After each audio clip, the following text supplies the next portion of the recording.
Friday night, you've worked all week, you're tired. So I will try to bring a lot of energy, try to make this very, very, very practical. My goal is to give you some very, very practical tools to help with strong-willed kids. And these are kids who they may be on the spectrum, maybe not. Maybe they're just very difficult, strong-willed, challenging kids. So we'll get to meltdowns, tantrums, discipline, some questions from this morning around stealing I'll do, screens, how do we do this new schooling that we're doing. I'll try to get to as much as I can. My son Casey is here. He is going to be kind of monitoring the chat room. So if there are things I don't get to, chat with us there, and I'll try to, I'm saving some time for Q&A. Anyway, let's begin now. Strong-willed kids, how do we describe them? Overall, this is kind of how we describe these kids. They're very, very bright kids, right? They're smart. They're not always academically motivated, but they're really bright. But the unfortunate part is they tend to use their intelligence to argue with us, to push our buttons, right? And so it makes it difficult because they're always kind of pushing buttons. You'll find that they tinker with you. And I discovered, I'm watching these kids and they play with Legos and they take things apart. And what I discovered is they kind of tinker with your brain the way they tinker with little Legos and other things. They're messing with it. And you found they can wrap your whole family kind of around your finger, and they can dominate a whole night. You've probably found they'll push the siblings' buttons, and then they'll push your buttons, and they'll push your spouse's buttons, and then the whole family's kind of all wound up around them. These are kids who, when you are one-on-one with them, they're often awesome. But then if another spouse is along with you on an outing or another child, it can be awful. They're often awesome for other people and horrible for you. These kids come up with an agenda in the morning. They've got an agenda because they're very definitive. They know what they like doing. They know what they don't want to do. And unfortunately, what they don't want to do is anything that you or a teacher asks them to do. So there are power struggles over everything. And you will spend their whole childhood saying this: if you would just do what I asked you to do, you would be done in 7 minutes instead of it taking 7 weeks or years, right? And so you're going to spend our childhood saying that, like, why can't you just do it the right way, meaning my way? And they don't want to do it your way. We're going to find out why that's such a good thing. But there are power struggles over everything. And so I'm going to try to help you tonight to have some tools to disarm that and to de-escalate so you don't have the constant power struggles. You're going to find that consequences don't work for these kids. Look, if consequences worked, you wouldn't be here tonight because you would have figured it out already. But taking away things just doesn't work for them, and they'll call your bluff. You can tell them, I'm going to wash your mouth out with soap. And they'll say, oh, could we use Irish Spring? They'll call your bluff. It doesn't work. So we're going to get beyond that a little bit. I want to get to the root of it. If you don't mind, I have some rough notes, but I'm just going to roll with what comes in my mind. Some of you are going to like that, some of you won't, but I want to bring some energy and some insight. And usually it's the things that I don't have notes on that are most helpful.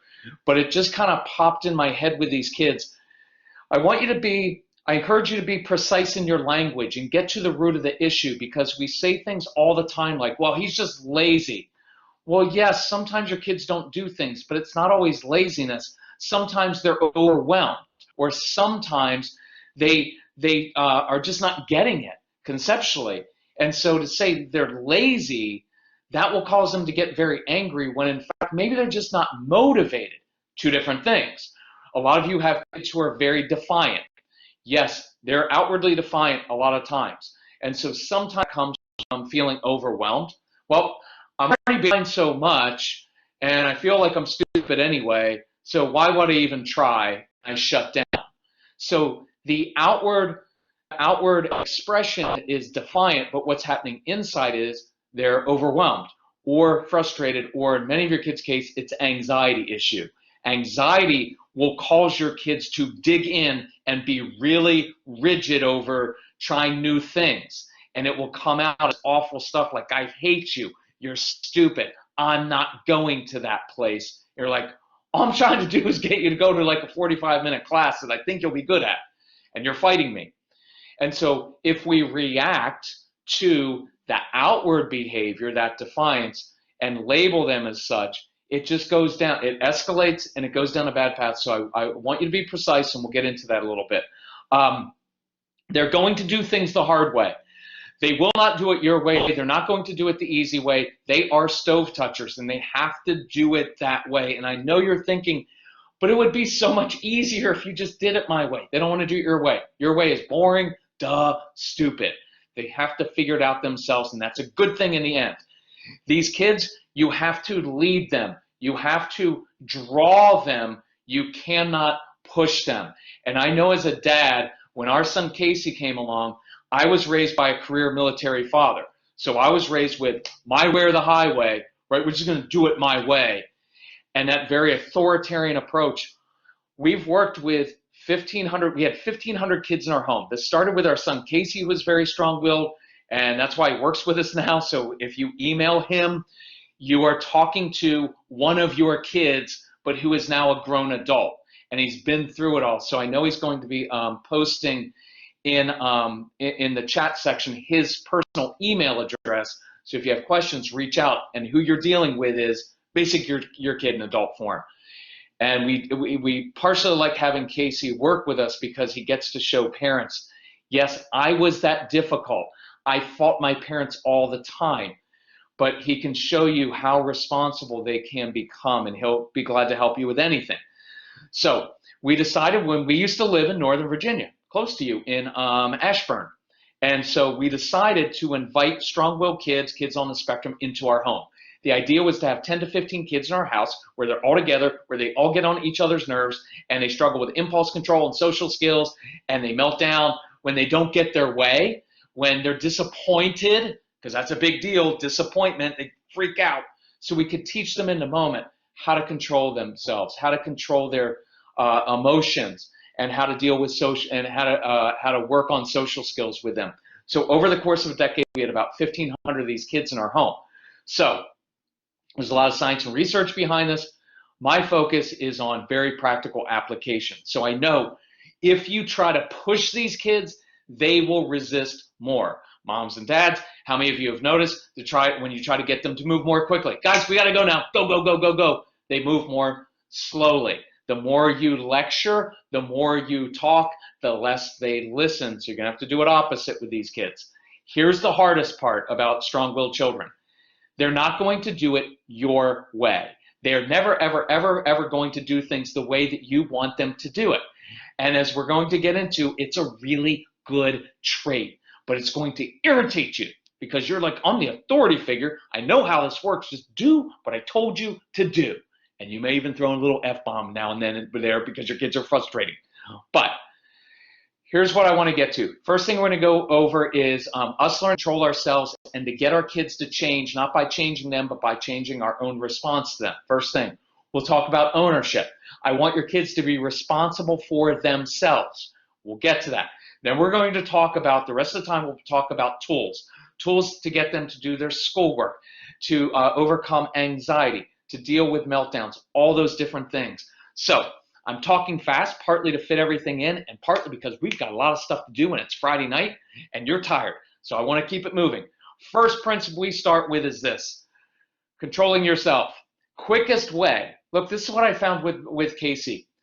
I spent all of his early years just trying to fix him and trying to change him until I finally learned that the quickest way to change your child's behavior is to first control your own, right? And at the live events where I'm in person, I can do this a little bit more, showing you kind of how this all works. But look, if you just walk into the room and you put your hands on your hips and you adopt that little bit of an attitude, your kids will respond to that, and it triggers a defensive response in them. So two things I want to give you to work on this weekend and the next week are this: changing your own body posture and changing tone of voice. Body posture is huge. If you just walk into the room and you're frustrated and you stand over your child, or while they're doing their schoolwork, you're standing over them, hovering, it triggers a defensive response. I encourage you, try this sometime. When you're correcting homework even, when things are getting a little volatile, sit down. I know it sounds simple, but I like simple things that actually work. So sit down on the couch and put your feet up. Lay down in the middle of the living room floor. Because I guarantee you when you're sitting and laying down, it's much harder to lecture. It's much harder to yell at your kids. And it sends a different message. I promise if you try it, it's really cool. And the message you're starting to send is, I'm in complete control of myself. I can handle everything going on here, and I'm just not going to get frustrated. Look, if I walk into the room and I start to get frustrated, standing up like this, put my hands up, and I start to get that attitude, I'll leave it at that because I want to get to other things, and that's simple. But tone of voice, really, really important. You're going to have to practice this, and I'm going to model it the whole evening. Even, matter-of-fact tone. And I do that. We have a podcast. It's called the Calm Parenting Podcast. Look it up on celebratecalm.com. You'll find it. And you can hear my voice. I model it all the time. You have to go very unemotional and very even matter-of-fact with these kids. The moment that you start to add a little bit of irritation, a little bit of emotion to your voice, you are done, because the kids start to hear that and they pick up on it. That pleading mom voice. Guys, all I'm asking for is a little bit of help. You're done, because what the kids hear is weakness, and they hear that you're tired, and they know that they can then push your buttons and irritate you. When you're angry, you know what? If I have to tell you one more time, as soon as they hear that tone of voice, what they know is Dad's angry, he's upset. If I just push his buttons a little bit, he's going to blow. And then when you lose control of yourself, guess who's in control? They are in complete control of you. I don't like the sweet voice either. Well, sweetie, baby, mommy needs your help. I'm not being funny. I just believe this. After we've worked with almost 1 million families. If you use the really sweet voice, what your kids hear is weakness. What they hear is condescension, and they hear that you're not in control. It sounds like bribing. Sweetie, baby, I would not refer to myself as mommy or daddy when talking to a strong-willed child. I just don't. I'd rather talk to them like they're an adult. I talk to a 4-year-old, a 7-year-old, a 14, a 17-year-old the same way. I talk to them like adults. I am volunteering now at an inner city community center where we live, and it's mainly elementary school kids, and some of them are young.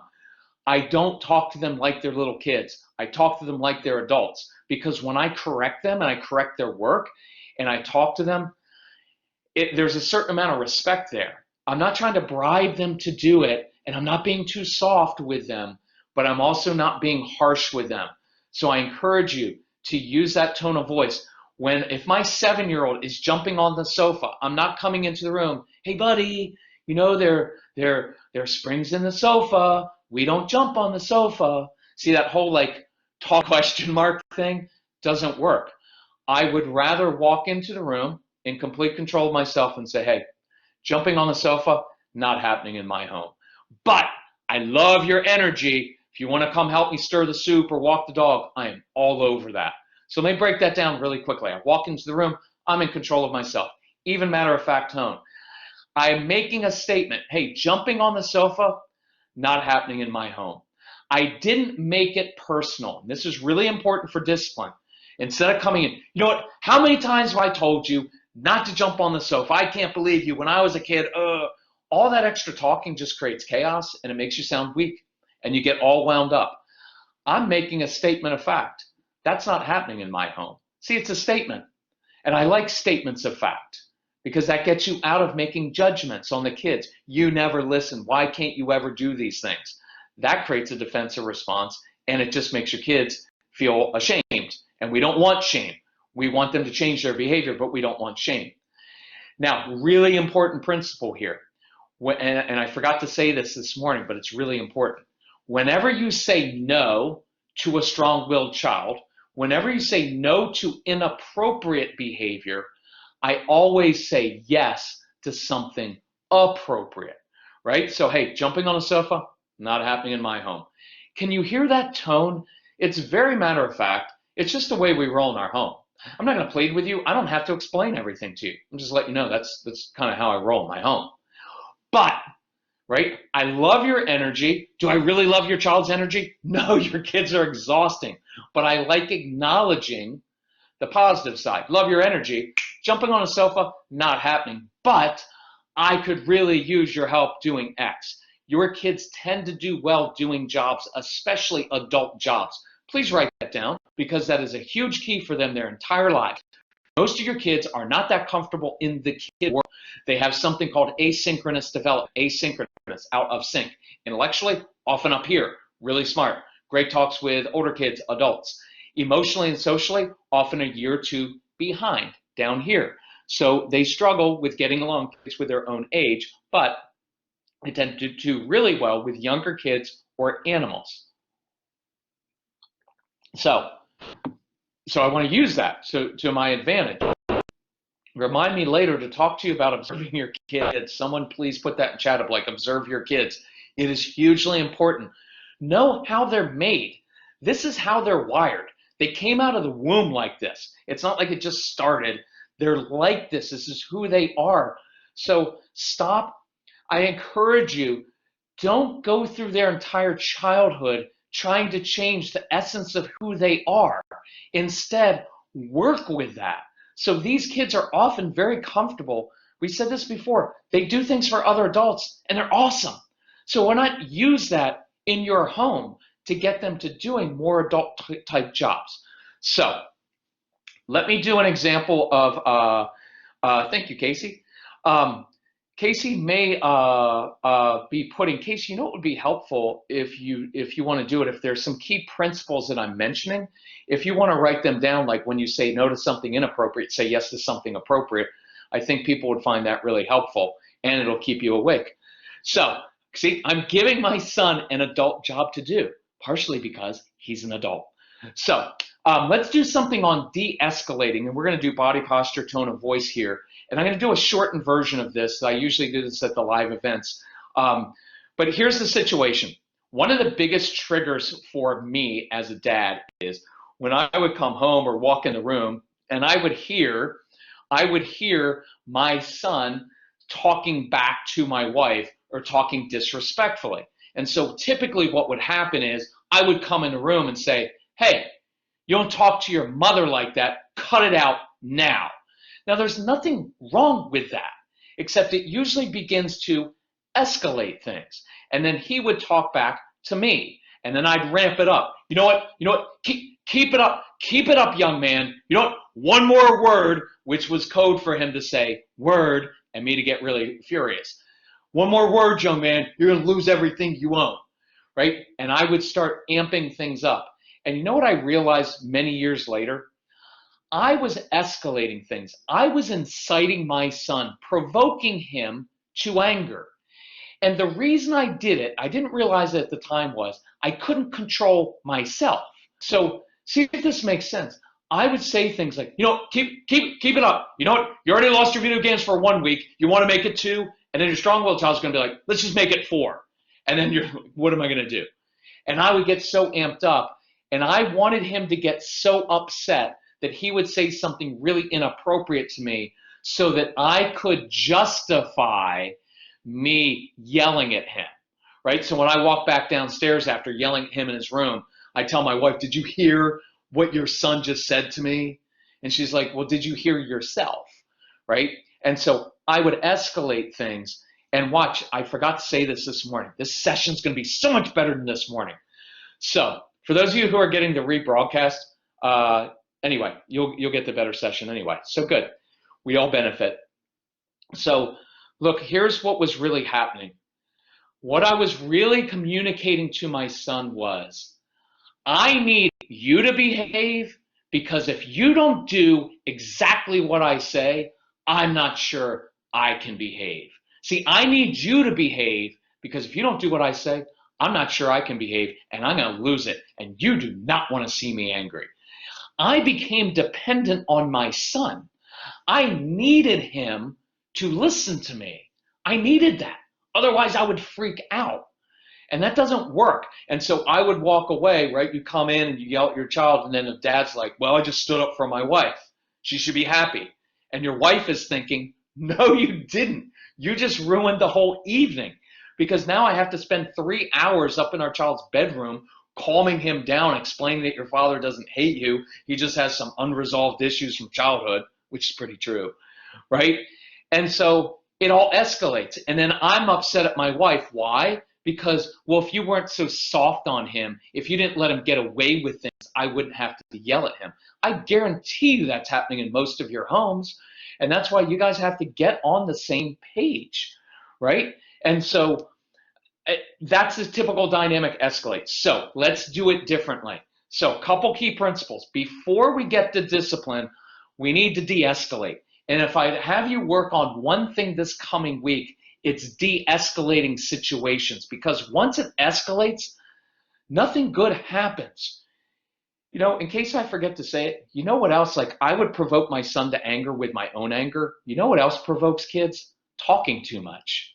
Now, I'm not meaning to be jerky. There's no blame. There's no guilt in anything that we do. I don't do blame and guilt.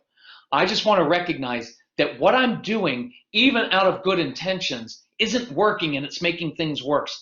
And sometimes talking too much and continuing to go on and on and on and on, it doesn't work, and it makes me angry. So I want to learn to de-escalate. And one of the ways we do this, one of our favorite phrases and tools we use, is called motion changes emotion. Motion or movement is a tool that we use to help a child calm down, because just talking to a child usually doesn't work. Honey, do you want to talk about your feelings? Most of our kids don't want to talk about their feelings. And by the way, they shouldn't talk about their feelings. Why?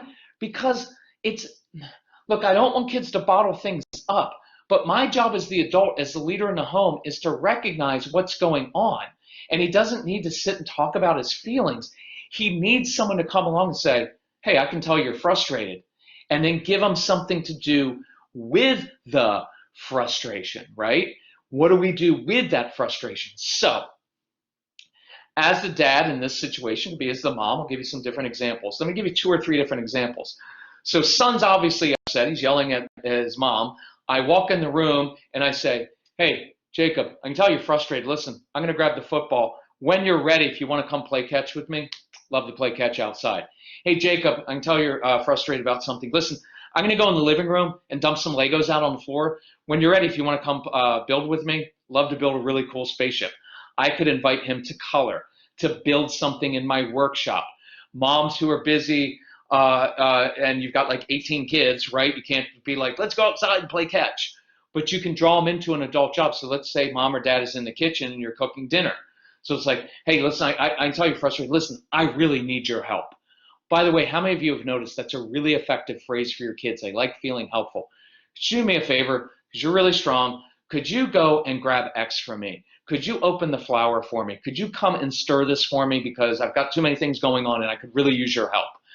Whatever it is, it's not distracting him. I'm giving him a specific job, and we're doing something concrete. The reason I like playing with Legos is that it's giving him something concrete to play with in his hands. Watch what and a couple other things. I use that phrase, when you're ready. Here's why I like it. Now, I never use the phrase this way. Hey, son, when you're ready, get your shoes on, because we need to go. Never do it that way, because they're never going to get ready on time. But in an emotional power struggle, an emotional situation where you're in a power struggle, something's volatile, that phrase, hey, when you're ready, gives the child a sense of control. Because in that moment, when your child is melting down or really upset, they're not in control of themselves. And then they can't even think straight. And that's why talking doesn't work. I don't even know. Why are you so upset? I don't know. They don't know in the moment, right? So they're already out of control. So when I give them Legos to build with, when I say, hey, when you're ready, it gives them a sense of, I have some control over myself in this situation right now. I am drawing. I am leading that child to calm. I'm saying, I'm going to play catch. I'm going to do this. I need your help doing this. Notice something here that's really, really important. Usually when kids get upset, we get upset and we say, you know what? Go to your room right now. There's nothing wrong with that, except that it usually doesn't work. And now we have just separated your child from the very person who has the wisdom to help him or her, right? But when I'm sitting and building with Legos, when I'm playing catch, when we're cooking together, coloring, whatever it is to do, something physical. Now, I've had some parents, I've had some dads who have a pickup truck. I'm like, hey, just come meet me on the back of the pickup truck. And they crawl up in the bed of the pickup truck.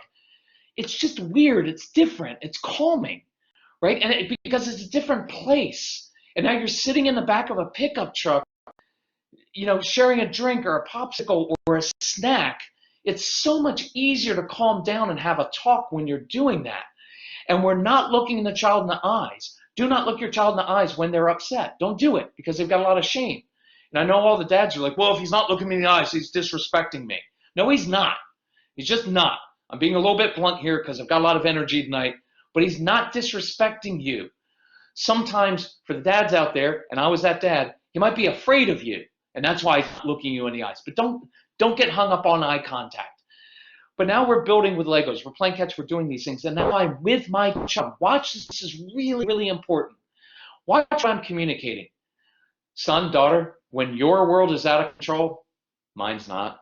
I'm in complete control of myself. When you are at your worst, I can handle it. Case down, please, in the comments section. When your world is out of control, mine's not. I'm in complete control of myself. I can handle you at your worst. And thank you, Casey, and why this is important is, as your kids get older, I want them coming to you. I want them as teenagers, when they start getting involved in things, because it's happening younger age now. Stuff we weren't exposed to until we were 16 or 17 is happening at age 11, 12, 13. And your kids are going to get into some things.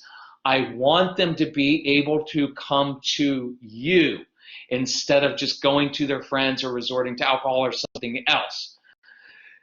I would lead them. I just saw a good comment. What if your child tells you they don't want to? I would do it anyway. Lead. Go there. Start doing it. Don't expect them to come. That's why I say that, use that phrase of when you're ready. I'd write down the word space in all caps, Case. Space is really important because in that moment, hey, I'm going to build with Legos. You want to build with Legos? And inside they're probably like, no, I don't really want to do anything with you right now because I'm really upset at you. But I go in and I lead and I start doing it. One of our favorite stories we had is when we lived out in Ashburn, and Casey got upset, and I got upset at him. And I went up to his room, and I wanted to go in and yell at him, but I just sat on the floor, and I started building with Legos, and I didn't say a word. Now, I wanted him to come join me, but it took some time for him to calm down, and eventually he would slink down off the bed, sit on the floor, and we started building together. Right? And we were together. And so let me close this part up. I've calmed the child down and we're together. See, now I can do discipline. And now I can get to the root of it. And one of our favorite phrases is, I'm curious. See, just saying, what were you thinking? Yell at your mother in there. How many times do I have to tell you? That creates a defensive response. But now that we've calmed down, we're playing catch, we're building with Legos, we're cooking together. Observe your kids, know what calms them down, lead them. Now that we're together, I can say, hey, listen, I'm curious. And this is really good language here for you to use. But the language is this, hey, Case, listen, that thing in the kitchen, you yelling at your mother, here's a couple things I know. I know that yelling at your mother doesn't work in our home. It's inappropriate and wrong. I know that that's wrong. That's a great phrase. I know that's wrong, because that's the opposite of what were you thinking? Because what were you thinking literally means you're an idiot. True? So when I say, hey, I know that's wrong, I also know that when you yell at your mother, hit your sister, lie, steal, any of those things, you're just going to lose all your stuff. And my assumption is you don't want to lose all your stuff. So I'm curious. I love the I'm curious phrase. So I'm curious. You just did something that is wrong and that will cause you to lose all your stuff. And I'm curious, why did you do that? There must be something else going on, because what I want to get to is, well, I was frustrated with my schoolwork. I don't feel good about this, because then I can problem solve once I find out what the root of the issue is. Because look, the best discipline means to teach. It doesn't mean to, that's awesome. Mom's saying, watching with my 11-year-old, he's riveted. Awesome. I encourage you, when you get the replay, let your kids watch this stuff. Your kids will get this stuff quicker than you will. They already know. 11-year-old, I guarantee, he's like, yep, that's what I do to you, Mom. That's how it works. Because they don't have like decades of all kinds of bad patterns that we have from childhood. Look, part of our larger thing, Casey, write down generational patterns. One of our larger goals is in controlling ourselves is breaking generational patterns. You have stuff that you got from your mom and dad, and you swore, I will never yell at my kids, I won't do this stuff, and then you find yourself doing it. And so part of controlling ourselves is having a strong-willed child is an opportunity to break generational patterns that have held you hostage your entire life. They're just coming out now because when you were first married, you're like, we can go do whatever we want. There's not a lot of stress. And all of a sudden you have kids and you're not sleeping and they're struggling in school and now you're freaking out. And so this is a good time to break those generational patterns. The generational pattern I broke was my dad's pattern of all he knew how to do was fear, intimidation, yell, and scream. So guess what my three brothers and I did when we became parents? Fear, intimidation, yell, and scream. Now I get to break that pattern so that when Casey grows up and becomes an adult, which he is, when he gets married and has kids, he doesn't keep repeating the same pattern. Some of you are the martyr mother. After all I do for you, I cook for you, I clean for you, that's your issue. No blame, no guilt, but own it. Because your kids are never going to wake up and say, Mom, listen, how to talk with my brother and sister, we've determined you do way too much for us. No, it's your issue because you had the martyr mother. Watch, this is really interesting. When you do things for everybody else, you know what it kind of is at times? And this will sting a little bit. It's manipulation. Because I've done so much for you, you now owe me. See, that's the flip side of me and the fear and intimidation. Well, I'm the authority figure, so you owe me. That's not a healthy relationship. That's manipulation. So if you can own this and really get into the and really get a hold of this, you will change your entire family more quickly by changing yourself than by trying to fix a kid. It's just the way that it works. So I encourage you, do the de-escalation. I'm going to make one quick little announcement for you. Other resources, we have a Calm Parenting podcast where I sometimes do entire podcasts on a certain thing. Look it up. It's on our website. We do have a special tonight in case people check out. On our website, usually when we come and do live events in Fairfax County, Northern Virginia, we have a bundle of all of our CDs, all of our programs. And they're on the Strong-Willed Child. There's one on discipline, on motivating kids. There's one for moms, one for dads.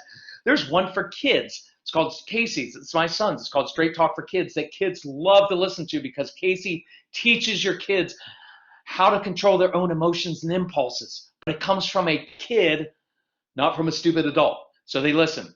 There are ones for little kids, older kids. We have got about one on stopping screen usage in your home. They kind of look like this. If you go to our website, we're giving a 50% discount off of our already big sale.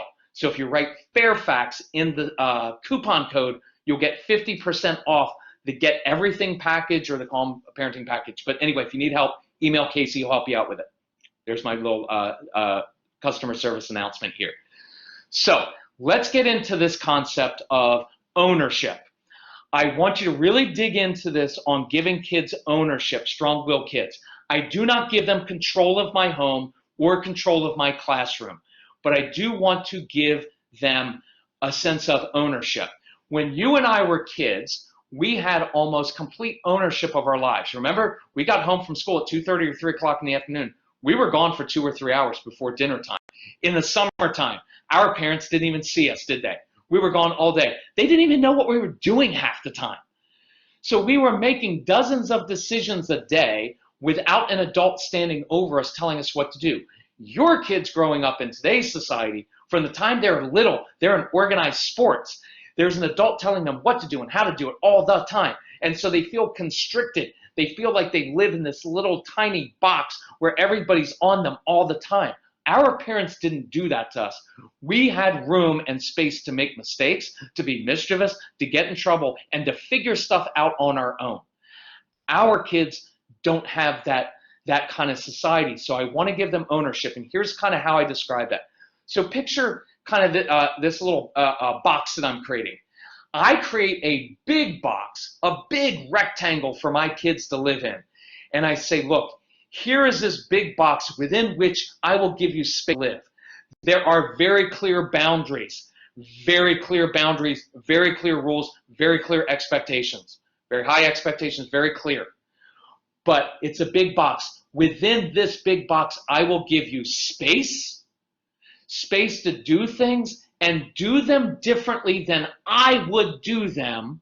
Hard, but I'm going to do it, as long as we accomplish the same objective. Does that make sense? I'm not saying if you want to do your schoolwork. No, schoolwork's getting done. I just don't care. I don't care how you get it done. Let me give you a couple examples here. So even with schoolwork, I encourage you, observe your kids, watch them. Your kids will tell you everything they need by what they do. We had kids in our house who would come and take the cushions off the sofa, lie down on the hard part of the sofa, and it was weird. I was like, why are you doing that? That doesn't seem comfortable. But I started observing. And so I came up with 3 strategies I could use with those kids. What I figured out is they like the sensory pressure. By the way, have an obstacle course in the front yard, the backyard, in the basement for your kids. Obstacle courses are awesome for your kids with sensory needs. And so one is sleeping. Many of our kids struggle with sleeping. Put them in a sleeping bag. Shove them in a closet. Don't tell anyone you're doing that. And they will sleep so well. Sleeping bags, often really awesome. They're curled up. They're in a confined space. Doing schoolwork in the actual classroom, if the teacher will allow your child to sit underneath their desk, they will often do their assignments better. Is it weird? Sure. I think our kids who are neurotypical are the normal ones, and I think neurotypical people are boring. So who's to say which is normal, right? Be honest with that. Who gets to determine that? It's because someone neurotypical wrote all the books. If I were writing the books, I'd say our kids are the normal ones who do work while sitting on an exercise ball and moving, because that's how people have learned for centuries. It's only in the last century we made kids sit down perfectly still, memorize information they're never going to use in life for a timed test. That's not even natural. So don't let society define your child, right? So observe them. So they can do their schoolwork. Why not put a blanket over the kitchen table? Now guess what you have? A fort. Forts are interesting. Let them do their schoolwork underneath the table. Well, it's dark, so give them a flashlight. Flashlights are fun. Give them some matches. Their brain, but mix it up and do it differently. And the other thing we did was calming kids down. So we had a 1-word code word or 2-word code word in our home, short code words in our home when kids got upset. One of mine was kids be getting really upset. I'd say sofa, and their job. See, I give them a job. I have an action plan. When someone gets upset in my home, we have a plan. We have an action step to do. So the sofa, so their job was to go in the living room, throw the cushions off the sofa, lie down on the hard part of the sofa. I would walk in, put the cushions on top of them. I would then sit down on top of them. And it was weird, but it was instantly calming because 1, it was a little bit odd. 2, the physical pressure felt really good on their bodies. And 3, I wasn't looking them in the eyes. And we had amazing talks when I did it that way. So observe your kids. Know how they learn best.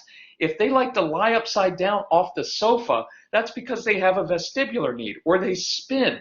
So review vocabulary words while they're spinning. Give them math homework to do upside down off the sofa. Let them sit on an exercise ball while they're on their Zoom class.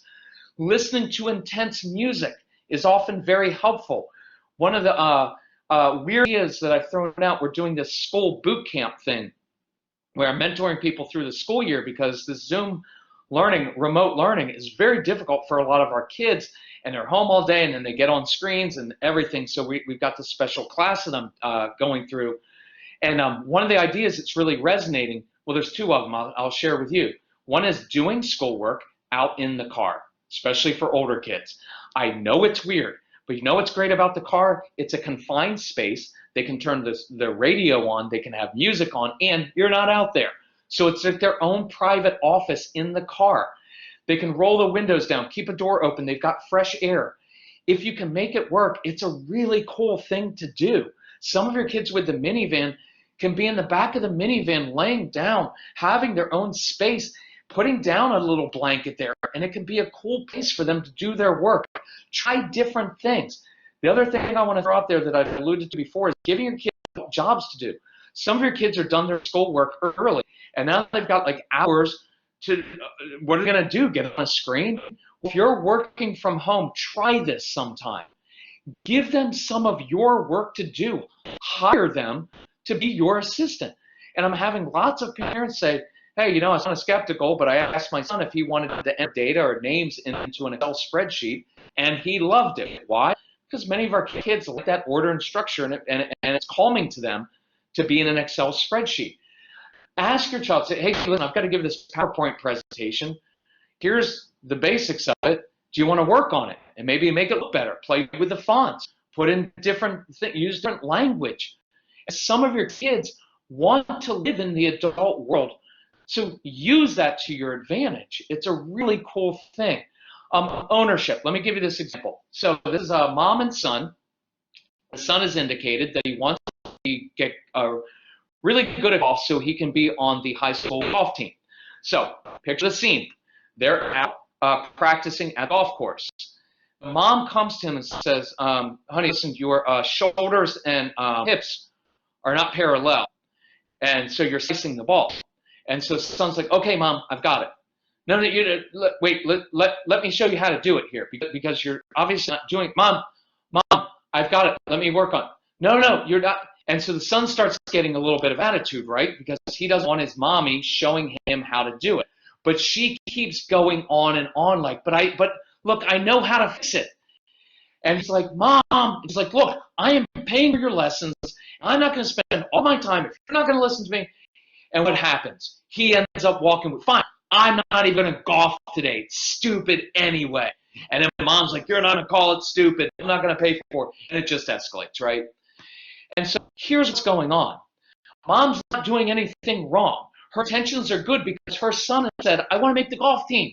And Mom knows if you do it this way, I could help you, right? But he won't do it that way. Why? Because he wants ownership, and he's a stove toucher, and he wants to try it himself. And I believe that your biggest culprit, two biggest culprits, are your own anxiety. We all have it as parents. You have anxiety because you're projecting in the future, and you're thinking with your child who's not living up to his ability or his expectations. And I encourage you, you're going to have to really watch that. And please don't ever utter these words, well, if you would just apply yourself. Those are damaging words, because I guarantee you none of you would like me saying, you know, if you would just apply yourself, you'd be thinner, right? You'd be like, you, dude, right? There's an assumption that you're not applying yourself. It's not motivating, right?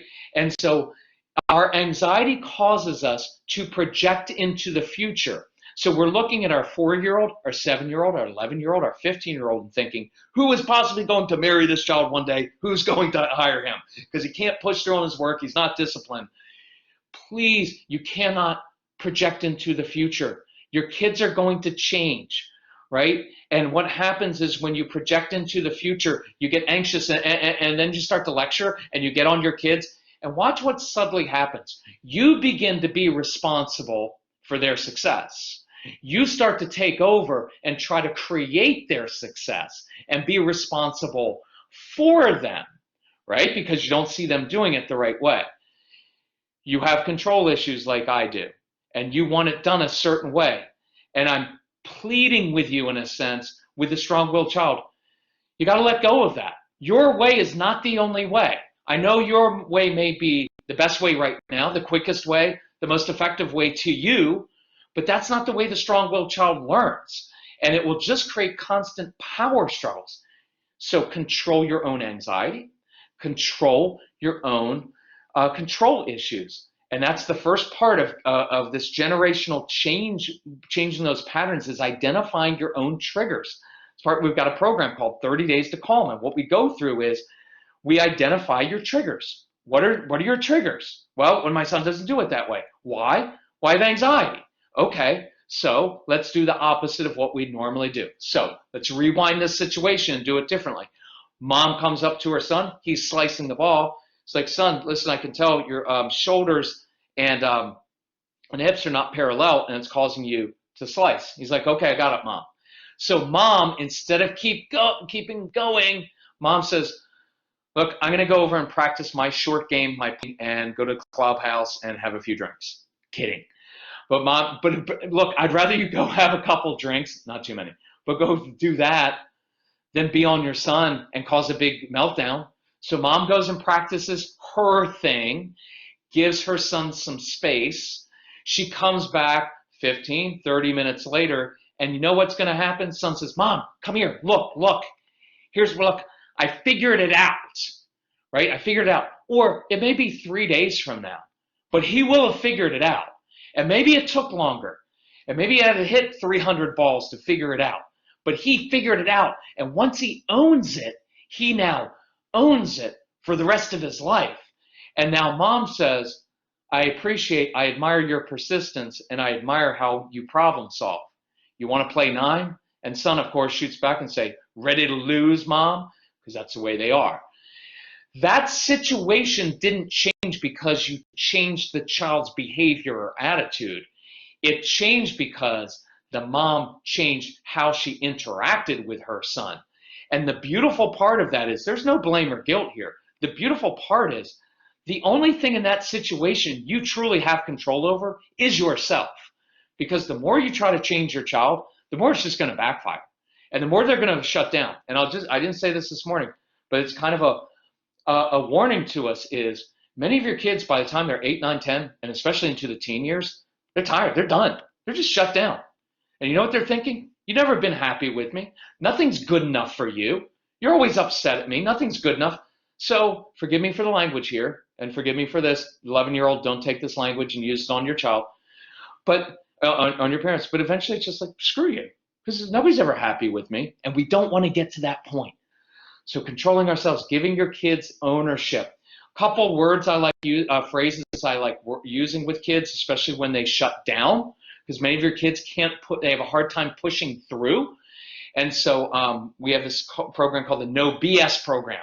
And it was me, I finally, after 20 years, knew some things about our kids. I know a couple things about them. One is I know if they like to cook. They're not going to follow directions and they're not going to clean up. I know that your younger kids, your little toddlers, are not picking up all of their Legos, and you're going to be down on the floor picking up with them, and you're going to freak out thinking, well, if they can't be responsible for picking things up when they're 4 or 7 or 14, how are they going to be successful in life? It doesn't work that way, because let me share this with you. So this is a tool that we use, and it's really about controlling your anxiety. And you're going to wrestle with this stuff. This stuff is not easy with a strong-willed child. Here's where we came to it with Casey. Casey was not that awesome in the home for us. But from the age of 12, he had a job. He worked as an ice hockey referee at the Ashburn ice rink. He was awesome for his boss, showed up on time. He was actually early, did the extra work, extremely conscientious, right? Filled in for other people, said yes, sir. Everything that he wouldn't do for us, he did for other people. And many of you have kids like that. And so what we wrestled with was, what we're trying to do is raise a child who becomes an adult who is successful in the adult world. And what we noticed from an early age was, he was really good in the adult world. He just wasn't good for us, and he wasn't always great in the kid world. And so we wrestled and said, okay, so we have a certain amount of chores that we want done around the house. Most of your kids are not going to do their chores. They're not. And the whole idea of the No BS program is I'm trying to save you literally years of fighting over things that aren't necessarily that important, because we're like, well, but they need to do chores, because if they don't do chores, then they're not going to be successful as adults, and it's not fair to the other children. Who cares about fairness? I'm not about fairness. Fairness is anyway. So the other kid's like, well, he doesn't do his chores. That's not fair. Well, you know what else isn't fair? Neurotypical child, it's easy for you to do well in school. You sit and do your homework and get your schoolwork done in 2 hours. It takes him 6 hours. You know what isn't fair? It's easy for you to connect with kids your own age. It's difficult for your brother. You know what else isn't fair? And I go through all the advantages that the other kids have and say, so yeah, maybe it's not fair that your brother doesn't do the chores like you do, but it's also not fair that it takes him twice as long to do his homework and he doesn't have friends at school and everything's difficult for him. So instead of talking about fairness, maybe we should talk about gratitude, right? So you can recast these things. So why not with chores, give them adult type jobs to do? I know kids who like shoveling mulch. They like pulling weeds outside. I have a 9-year-old kid that we work with. He changes the oil in the car for his parents. So why can't that be his chore? I'm not saying you need to do this, but I'm saying you're going to have to wrestle with this stuff and do it differently. And it's going to make you really uncomfortable. But we're fighting our kids over things that largely aren't that important because we have so much anxiety about it over the future. When if you step back and you think, well, my child's really good at doing X, Y, and Z, it's just that we don't value X, Y, and Z in childhood. And I want to step back and think, well, what's really important? So the ownership thing, let me do a quick one, a couple more, and then I'll move on to giving kids tools. So one of our favorite examples is hopefully at some point your kids are going to go back to school and you're going to have to get them up for school. So this is my getting kids ready for school in the morning. Oh, by the way, hope you don't mind me, segue, doing some things. I'll come back to this one. Getting kids up in the morning. Here are 2 quick tools for younger kids. Either do a treasure hunt in the morning, because treasure hunts are awesome. They're fun. Hey, I hid your favorite Lego fire engine in the backyard or the basement. Bet you can't find it in the next 7.5 minutes. Kids love treasure hunts. Or younger kids, do an obstacle course. Make up an obstacle course in the backyard, in the basement for your sensory kids. Things they have to climb over, climb under. And I'm not being funny with this in the morning. If you wake them up and say, guess what? I hid your breakfast out in the obstacle course. You have to go find it. Or just take some oatmeal and throw it out in the grass and let your kids go and eat their oatmeal on all fours, because many of your kids would rather eat their cereal or their breakfast outside, away from you, away from their siblings, out in nature. Why can't they do that? Look, moms and dads, don't make things harder than they need to be. We have a lot of arbitrary standards and ideas that aren't based on anything except there are traditions, and you're going to some of those out because they don't work. It's just like eating every night. If you have toddlers, eating dinner together every night. Well, that's bonding time. Well, it's not bonding time if every night dad's like, Jacob, sit still at the dinner table. We're going to enjoy dinner together as a family. Well, if you have little kids, why not feed them early? Because all they eat is mac and cheese and chicken nuggets. And then you and your spouse just enjoy dinner together when dad doesn't have to correct the child every 2 minutes for moving in their seat, right? Like, don't make it harder than it needs to be, right? So wake them up and throw some cereal out in the backyard and let them eat out of the dog's dish. I don't care. I just want them up and moving. Create a success. Begin with a win. It's one of our dumb phrases in the morning. Begin with a win. Not with like, hey, got to get for school, that thing that you don't like and you're bored with and you're not getting good grades. Ready? No, start with a win. With older kids, when you wake older kids up in the morning, identify, bond with them over something they're interested in. Not what you're interested in, which is school, good grades, and good behavior. Identify with them. So wake them up. I used to wake Casey up. He was really into blues music when he was a kid. Why? Because he's an old soul, like many of your kids. So I'd wake up and say, hey, I downloaded this really cool John Lee Hooker stuff. You get up, get dressed, get downstairs, help me with breakfast. We will blast it. So ask your kids about their favorite TikTok video. I hate TikTok. Might get banned. Wouldn't be a horrible thing for the youth of today. But anyway, actually, I don't want it to be banned. But you know what I mean. To identify with them with their music. You're going to hate their music. Why? Because you're old. You've become your parents. Identify with them over something they're interested in. It draws them into a conversation. So 7:20. It's my 7:21 example. So I wake up my child and I say, hey, I've got one goal for you. One goal every morning. School bus comes, carpool leaves every morning, 7:21 a.m. I have one goal for you. I want you on the school bus in that car at 7:21. I don't care what you look like. I don't care what you smell like. I don't care what's in your belly. I don't care. Just be on that school bus at 7:21. If you're smart enough to wear the clothes to bed that you're going to wear to school the next day, awesome. You can sleep until 7:19. Roll out of bed. Grab that Pop-Tart that you hid under your bed because I know you hide food up there. You can run out to the school bus. Guess what? You don't even have to have your shoes on. Why? Because we don't live in Canada. We live in Northern Virginia. It's not that cold. And you get on the school bus, and at the end of the day, if your child makes the school bus by 7:21, your appropriate response is fist bump. Hey, nice job making the school bus today. By the way, my praise for strong-willed kids is always even matter of fact. I don't make a big deal. You did such a good job, because it sounds condescending and fake, like we never thought you'd actually make a good choice and you just did. No, it's, hey, nice job, because my expectation is that you can do it well. I'm working with these inner city kids now in that community center, and all day long I'm affirming them, but I'm not making like, oh, you did such a good job. I'm letting them know, of course you did that well.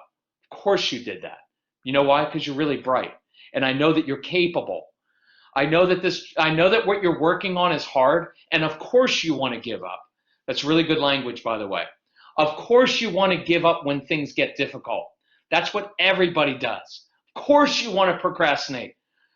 Why do you think I haven't talked to your father about anything difficult in 3 years? Because I just bury it all, because every time I bring up something difficult, he dismisses me. And so I'm just burying all of my stuff and building resentment. 14 years into marriage, we won't be able to talk about anything more because it's too late. So talk to your spouse now. Work on that stuff. Don't bury that stuff. We do everything we accuse our kids of doing. So kids, of course you want to give up because it's difficult. But I believe that you're capable of using that really creative brain of yours to come up with a solution to it. I love that phrase. Casey, write that in the subject in the comments. I believe you're capable. It's a very powerful phrase to go against all the entitlement and the fake praise that we give our kids. So at the end of the day, look, when I wake my child up in the morning, do I want to eat healthy? Of course I do. But what child has ever responded well to and said, Mom, I didn't realize that what I was putting in my body was so unhealthy, but after you lectured me for the 40th time about nutrition and showed me the food pyramid, which is all wrong anyway, all of a sudden the light bulb went off. They're never going to say that.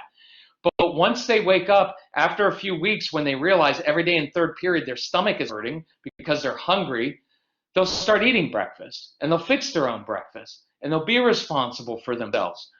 I can't do a lot on this, but it's a really cool thing. When we step back as parents, it gives our kids space to step up and be responsible for themselves. Casey, write that in. When we step back as parents, it gives kids space to step up. So I'm going to stop that section there, and let's get into giving kids tools, because we're coming up in about 30 minutes. I'm going to do a couple examples, then I'll answer some questions that we've gotten. So giving kids tools. So look, 2 ways to deal with misbehavior. One is the typical way, which is we wait until a child misbehaves, and then we say, why did you do that? And we give a consequence. What we're basically doing is giving a consequence to a child for failing. Nothing really wrong with that, except it's not optimal. But what if I know that my child struggles in a certain area, and I can proactively give him tools to succeed? Casey, write that down. I would rather spend my time proactively giving kids tools to succeed than just punishing them when they fail. By the way, most of your kids let's cover something really quickly here, lying. Most of your kids lie. Why? Because they're ashamed. Because told them not to do something, they have impulse control issues and they wanted to do it. Now they realize I'm in trouble. I don't want to be in trouble and get the consequence, so I lie. It's not really an integrity issue. It's a tools issue, because I'd rather give them tools to succeed. This morning I answered a question about sibling issues. Sometimes sibling issues have nothing to do with the sibling. Sibling issues come from 2 places. One is boredom. If I'm bored, and now my brother's over there, I'm going to poke him or look at him, and he's going to get upset. Mom, Dad, Kirk's looking at me. He poked me. So I just got my brother upset. Now my mom is upset, and as soon as my mom is upset, my dad gets upset. So by looking at my brother or poking him, I got 3 people in the home upset. I'm controlling their behavior. That's wrong, but it's really, look, you just empowered me to control the whole home, because nobody else can control themselves either. It is a brain stimulation issue. And we, especially on the ADHD university program that we have, We go through what's happening in the brain. And part of what your kids are looking for is for their brain to be stimulated. And so if I don't give them positive ways to stimulate the brain, they will resort to negative ways. So that's one place where it comes in. But if I get that child running a little business, doing service projects, doing adult jobs, and his brain is focused, and he's getting another adult saying, man, you're awesome at doing that. And that old guy down the street is like, man, you're the best at doing that and raking leaves I've ever seen. Can you come to my house and help me build things? And when other people are affirming them, they're getting positive stimulation. And now I don't have time to pick on my stupid brother because I'm getting that need met another way. That falls under when you tell them to stop doing something inappropriate, give them something appropriate to do. The other place that sibling issues come from is confidence. Because, watch, I guarantee many of you, if you have a strong-willed child, you may have the good child in the home as well, who everybody loves, who always does things well. But then the strong-willed child is always in trouble, so I'm resentful. And I'm upset because everybody likes my perfect brother or sister better because they do well in school. Well, guess what I'm going to do? I'm going to tear that child down. Why? Because when I tear other people down, it makes me feel better about myself. It's not healthy, but what are you going to do when you're a kid? That's your go-to. So the antidote to that is not, look, I don't want to offend you with this, but it's not the mommy lecture. We need to be kind to each other. Ugh. They don't care about that. That's not the issue, right? Well, we just need to be respectful of each other. And all those mommy lectures, they don't work. Not because you're not a good mother, but because you're not addressing the real issue. It's not a kindness issue, it's a confidence issue. So if you start spending your time building your child's confidence, and will erase a lot of the issues with your child. Confidence comes from one place. It's being competent. It's being good at something. We're confident because we're good at our job. And we don't choose jobs usually that we're not good at, because that's when we're unhappy. We choose jobs that we're good at doing. When I'm good at something, I feel good inside because I know I'm naturally gifted in that area. And other people say, hey, you're really good at that. Unfortunately, the hard part for the strong-willed child is that most of their childhood is comprised of doing things they're not good at doing. Schoolwork and good behavior. They're 0 for 2, so they eventually kind of shut down sometimes. Sometimes they just shut down because they're not good at things. So you have to find ways, and I encourage Northern Virginia families, watch this. We end up spending 85% of our energy trying to fix our kids and everything that's wrong with them. We get therapists, and we get this, and we get all these tutors, we get all these people trying to fix what's wrong with our kids. And I want your kids to know there's nothing wrong with your brain. It just works differently, but there's nothing wrong with it. In fact, you have a lot of advantages that other kids don't have. You have the ability to hyper-focus. Look, and I encourage you, if you get our programs, and they are half off, it's 50% off. We don't do that for other people. It's just for this. Let them listen. Let your kids listen to the ADHD University program, even if they don't have ADHD, and are the strong program, so they know there's nothing wrong with my brain. It just works differently, and if I have advantages like the ability to focus, right? And I have advantages, I can listen to music and do my work. We recently helped someone move, and they had to close down the house. I was at the house managing the whole moving process, and this is interesting. I'm sitting in the kitchen while these 6 movers are in there, boxing stuff up, and they have loud, obnoxious music on. Because why? Because music is good to work to, because there's rhythm in it. I set up my laptop in the lone remaining chair in the kitchen, and I pounded out my work. I wrote a newsletter. I was so efficient amongst all that activity going on. See, that helps my brain actually focus better. And I want your kids to know there's nothing wrong with your brain. And I don't want them going through childhood. I meet so many kids in their 20s and they're like, well, I just thought I was stupid. And so they end up in the bad group and end up self-medicating when there's nothing wrong with them. And so you've got to find ways for your kids to use their natural gifts, talents, and passions outside the home, accountable to another adult. Right? So find ways for your kids to do what they're good at doing, even if they don't get a grade for it. Because if you've got a child who's helping a neighbor or who is, let me give you a quick example. So we were working with this teenage girl. Her name's Rebecca, and she was shut down. Bad attitude, didn't want to do her schoolwork, none of that. There's no bribery, there's no consequences that are going to work. You have to find a way to reach inside of these kids so that they care about something. So we were at a live workshop, and the mom told me this, and I said, listen, I've only got like a minute. Tell me, all I want to know is two things. What does your child love? What is she good at? What does she love? And who does she connect well with? And what I found out, she's good at soccer, loves soccer, and she's really good with younger kids, which is true of many of your kids. So I said, Mom, here's what I want you to do. Go in your community, find a soccer coach who's coaching little kids, and go up to that soccer coach and say, hey, listen, I've got this teenage daughter. She loves soccer, and she's awesome with younger kids, and I can tell that you're overwhelmed. You need a little bit of help with these kids. Would you mind if my daughter, Rebecca, came out and helped you out, because she's awesome for other adults, just horrible for me? Don't say that. You can think it. Could she come out and help you? So the coach is like, fine, send her out on Tuesday night. This is an awesome story. And we've replicated this with hundreds and thousands of families. So this girl goes out on Tuesday night, right? She's not motivated by anything, but she gets out there and she finds she's really good with younger kids and good at soccer. And at the end of that practice, guess what she got? She got hugs from 12 little girls. Why? Because little girls love teenage girls because they're cool. And this Rebecca, who has a bad attitude for everybody else in life, is awesome for kids. Those kids drew that gift out of her, and she felt it. She knew she had something to give.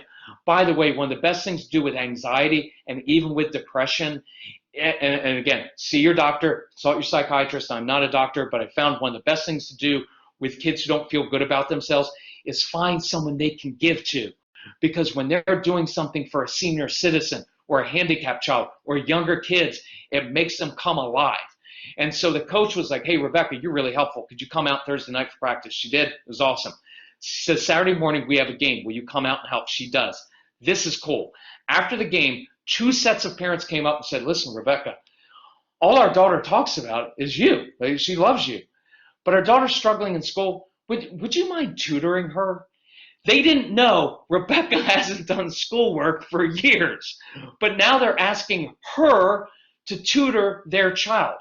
Now Rebecca has a reason to do well in school, right? Does that make sense? Because she's giving and teaching someone else.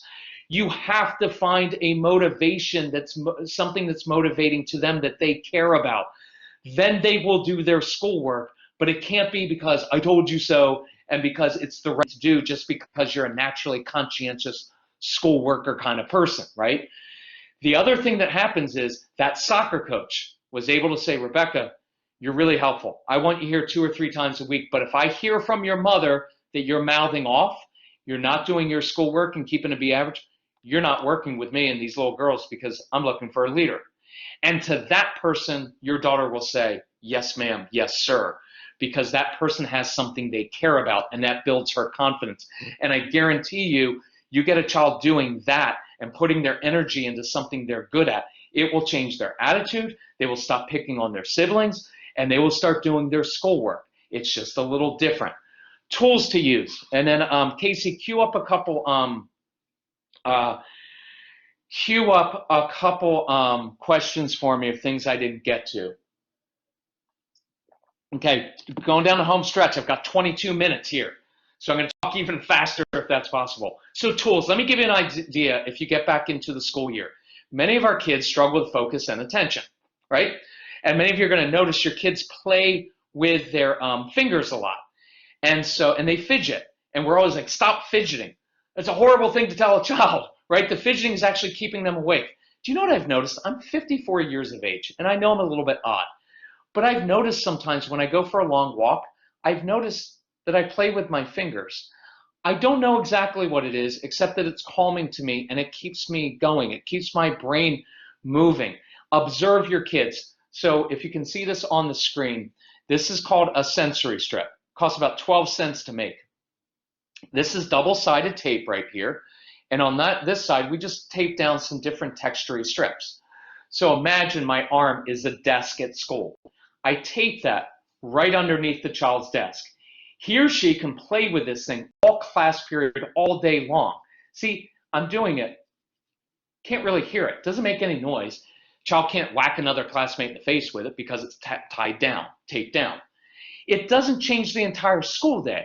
But a few times when I wanted to play with my classmates' face or hair, or where I wanted to tap pencils, which I can't do in class, but I can do at home, right? By the way, drawing, doodling for your kids, awesome thing to do while they're on their Zoom class. Just have them mute, and they can sit and be doing drumming all class period long.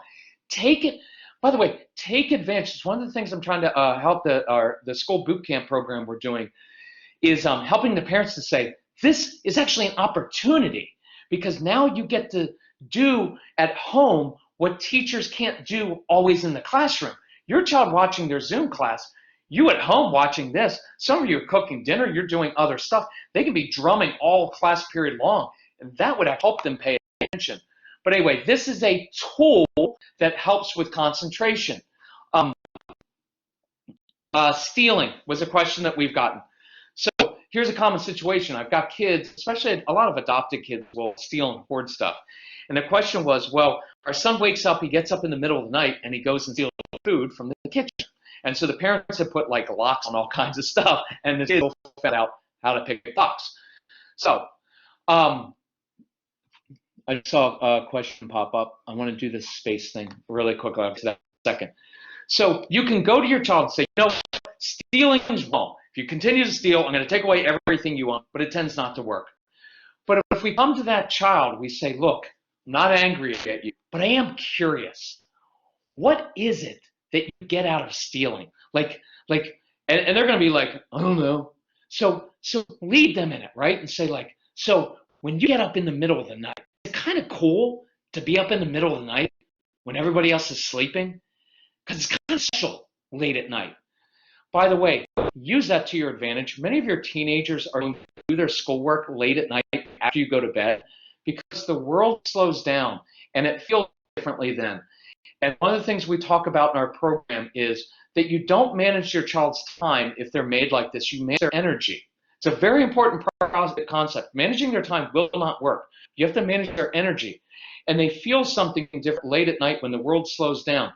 You know, a great time to have a talk with your child is sometimes late at night. I know you don't want to do it, but there were times when Casey and I were recalibrating our relationship and rebuilding it, where we would just go out at night. And there were times where it was like 9:30 at night and we had a big fight. And it was his bedtime. I'm like, get in the car. And we would just go to Taco Bell. And we get a couple tacos. Why? Because it's like $1. And I'm cheap. But look, there's something special about that. It's very difficult to yell and fight with your child at 9:30 at night while you're doing something while everybody else is in bed. My sister-in-law and her niece, when they were in the teen mother-daughter years, you know what they would do? They go for a walk late at night. They lived in this little town, and they just go out in their pajamas, and they go for a walk late at night down the streets, 10 o'clock, 10:30 at night. Why? Because it's just different.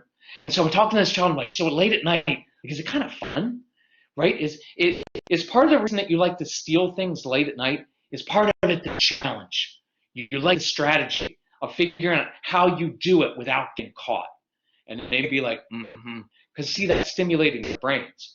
And you go through it, and some of it kind of like that whole challenge of like not getting caught and picking the lock and the anticipation of doing it. And so like when you get that food, in that moment, when you pick the lock or you open that cabinet, what does it feel like? Is it like a rush of excitement? And if you draw that out and they're like, you can say, okay, good. So I get that. That makes sense to me that you would want to do that. There are a lot of internal needs that you're meeting by doing that. But son, here's what I want you to know. And see, here's the whole tone of the discipline. It's not just, you know what, you're a bad child for doing this, stop it. It's, I want to get to the root of it and find out, it's probably a bored kid. And so I'm like, look, you can keep stealing late at night if you want, but the thing is, you'll eventually get caught. And when you get caught, you lose all your stuff. So here's another option that I want you to think about. What if we took all of that brain power that you're using to outsmart us and we figured out, because I think you're a born entrepreneur, you like money. What if we came up with some little bit ideas? See, because you could use all that strategy to figure out what do people need. In fact, one of the coolest things that you can do if you have older kids, they can start a business right now, mentoring, tutoring kids. There are a lot of, by the way, if you need help with your child, there are a lot of college kids who are stuck at home that couldn't go off to college. and both they and their parents are miserable because they should be in a dorm room and they're in their bedroom at age 20. They're great tutors to have for your kids. Or if you work from home and you need your child just to get out in the middle of the day, hire some high school or teenage kid to go and just play with your kid for an hour and get some really intense exercise. It's really good for them. It'll get them through the afternoon a little bit better. Very, very physical, intense exercise. But now I'd say, if you want to, we could use all of that strategy and that brain power to figure out how to earn money. And you could buy some things that you want, and we could use that big heart of yours to actually give money to St. Jude's to help kids with cancer. See, instead of just no, I'm finding out what's going on, and I'm giving him tools so that we can switch that. Giving kids space. Let me give you this idea, a couple things. One is, you give your kids space, but they don't step up. Well, then you're going to have to jump in and give them tools. Like I turned over homework to them, but they're clearly not doing it. So I've got to find a way to motivate them. That was that Rebecca soccer story. And then I'm going to give them tools to jumpstart their brain, to do schoolwork in entirely different ways, sitting on an exercise ball, using intense music, all those different things we've talked about, so that they can do it in a different way and managing their energy, not their time. But let me give you a quick space one. So you review your child's math worksheet and you find out he got like 5 or 6 wrong. Typical approach is, you know what, you need to sit down, and I need to show you what you did wrong. Well, that's never going to work all that well. But if you go and you say, hey, listen, nice job on the worksheet, but I've circled number 3, number 7, number 9, number 14. I need to go get started on laundry, start on dinner. If you need some help, come grab me later, let me know. I've pointed out the ones that he got wrong, but then I created some space so it can be like, I don't want to do it. This is dumb. This is stupid. I give space for that response. Why? Because that's the way they responded the last 180 times. And at age 54, it's the way that I still respond. This is dumb. This is stupid. I'll end up doing it, but I always resist first. And if you're standing over them why they resist, you know what? I don't know why you have to complain, because you know what? I do half your work for you anyway. If you would just focus now, we've got. So I create the space and I move on. And I make myself, this is important for home schooling while you're working at home. I don't hover. I make myself available to my child, but not hovering. And the question in the chat thing was, if you're giving a child space, how long wait for the child to come? What's an appropriate time frame? This is, I hate to say it depends on the situation, but if you've had a lot of bad interactions before and there's not a lot of trust, and I say, hey, when you're ready, come meet me in the car. We're going to go to Taco Bell. We're going to play catch. Well, they may not come the first time you ask, because you still have some rebuilding of the relationship to do. Does that make sense? If they're a little kid, right, and you're like, I'm going to go in and build with Legos, and they don't come in, you may need to go in the room, and you may need to go in color, or you may need to directly do it. But I want you to start trying this, but give it some time. It may not work. Some of these things will work in the first time. Tone of voice, body posture works very, very quickly with kids. It's going to freak them out at first because they're going to be like, why aren't you yelling at me? But just play that out. But give the space is always a good thing. But the other part of when they're not doing it well is so much of it is your attitude toward it. It's that coming in and sitting next to them while they're doing it instead of standing over. It's asking questions. It's saying, hey, I'm curious. Kids can feel pretty quickly. They can tell what mood you're in, and they can feel that pressure. They can feel when it's shame and they can feel your anxiety from like a mile away. So can I. But they can feel when it's like, look, I know you're struggling with this, and I'm curious what's going on. There's a whole different feel to that makes them open up a little bit more. Casey, do you have any questions that you want me to go over, or I'll just keep going? Let me do this example with anxiety. Anxiety is a big deal. I hear voice. Let me do the anxiety thing, and then I'll do questions. I'll do this quickly. I'll do the quicker version. Some of you have kids who struggle with anxiety, so when you ask them, hey, do you want to go to Taekwondo class, they're going to yell and scream and call you stupid and throw a big meltdown, and they're not going to want to do it. The anxiety of doing new things is huge for your kids because it feels like it's out of their control. And I'll skip my long example and just give you the solution. If your child struggles with going to new places, try this. Take them to that new Taekwondo class 3 days ahead of time, week ahead of time, when there's no pressure to perform. Let them, one, go in there and let them see it and soak up the environment, because your kids are slower processors. It just helps. And ask that adult, the Taekwondo leader, and say, hey, my son is very, very helpful, loves being like a little adult. Can you give him a job to do? Because if the Taekwondo guy says, hey, Jacob, I'm psyched you're going to be in my class. Listen, I need your help. Every week, could you get here like 5 minutes early and help me rearrange the mats and set up the cones? That would really help me out. That way, next week or 3 days later when you're going to Taekwondo and you say, hey, we got to get ready, we need to go, instead of, see, usually what triggers in his brain are all the unknowns. Dad, Mom, have I ever been to Taekwondo? Is it going to be loud in there? Is the adult going to be patient with me? Or the other kid's going to pick on me? What if I'm not good? See, if I start getting all that anxiety, I'm just going to say, no, I'm not going. It's stupid. Because I want you to get upset and send me to my room, because if I get sent to my room, I don't have to go to that new place. And I'm used to being sent to my room and being yelled at, but right, so I can take that. But if you say, hey, Taekwondo, now what triggers in the child's brain? Mom, come on, we need to go because Taekwondo guy said he needs my help. Magical words. He said be there 5 minutes early, so we have to leave like 3.5 hours early, right? Because that's calming to your child. And when your child walks in there, he knows his job to do, and that adult's going to say, hey, nice job, my friend, fist bump. Every week I want you here early because I need you in my class. Have teachers give your child a specific job to do. Have teachers connect with your child over what your child is interested in. It will keep them engaged. If they log on once in a while, or teacher calls your child or texts them or communicates and says, hey, how's your new bunny rabbit doing? How's your team doing? How'd you do in your game? That personal connection reduces anxiety. It's really helpful. Questions? Mary Beth, does anybody have one you want, moderator, you want to give me a question? Sure, Kirk. So Rose had a question. My kid likes to do adult work and help others. The problem is she doesn't get her own work done, like her schoolwork and everything else done on time. How do I deal with that?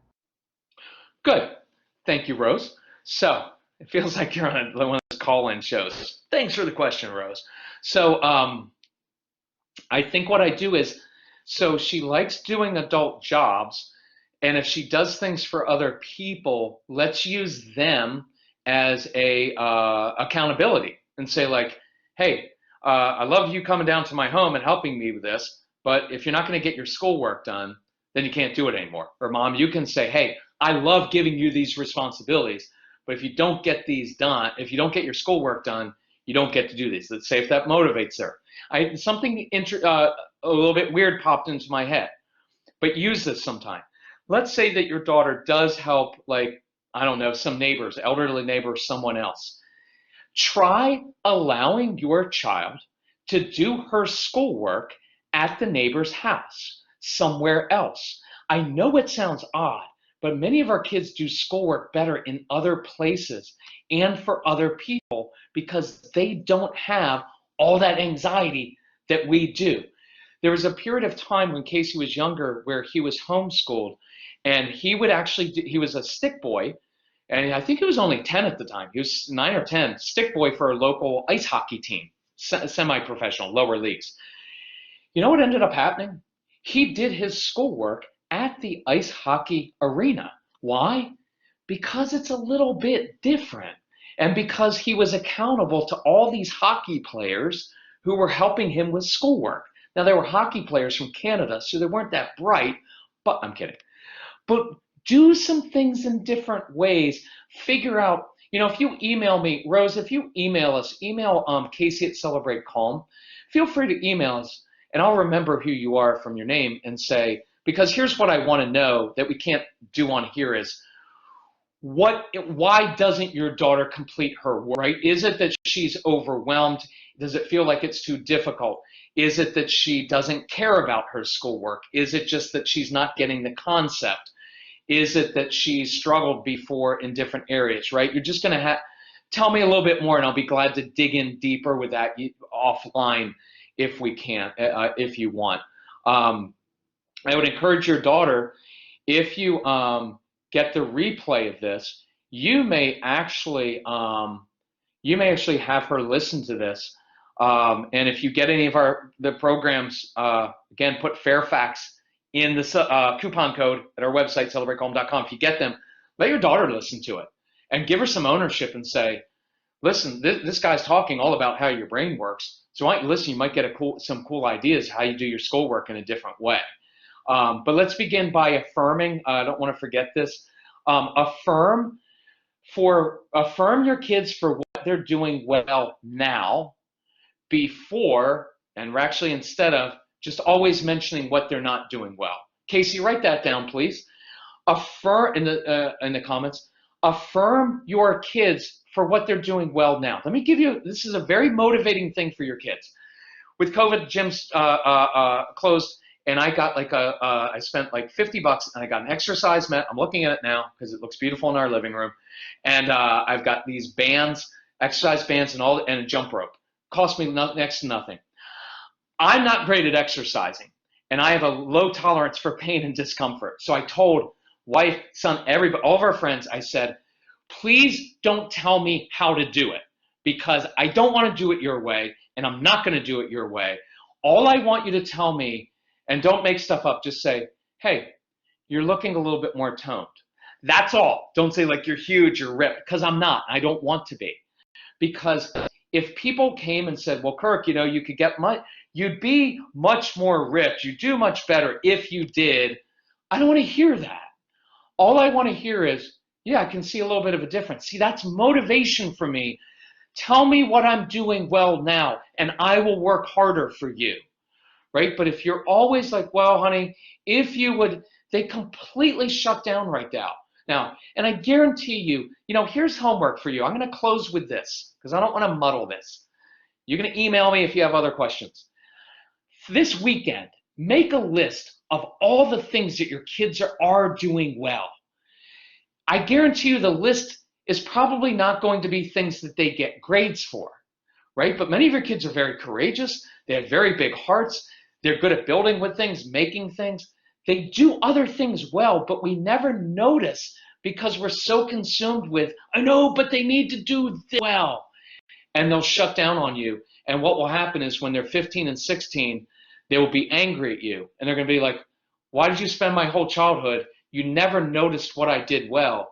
All you ever pointed out were the things that I didn't do well.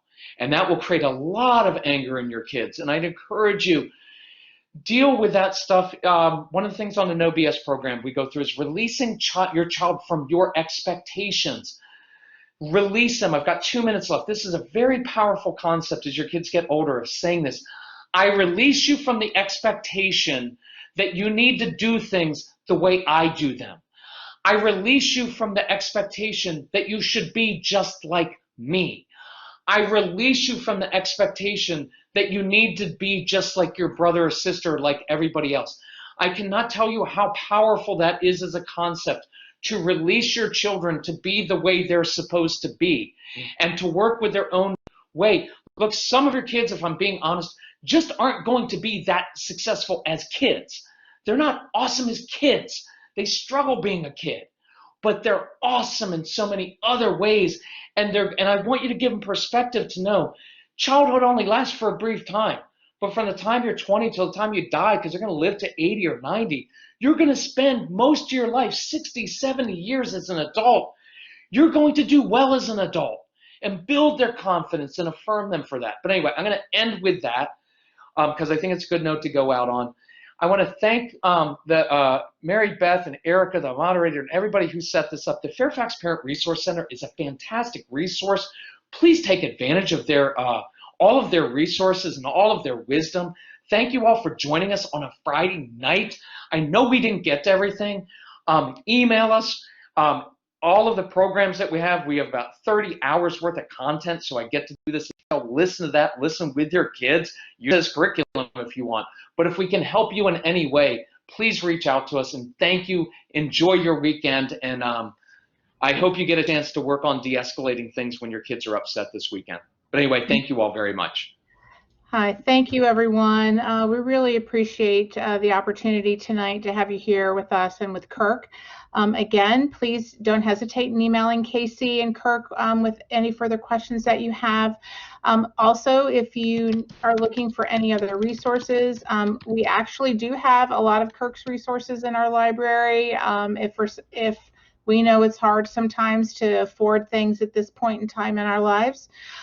So we do have them available for checkout.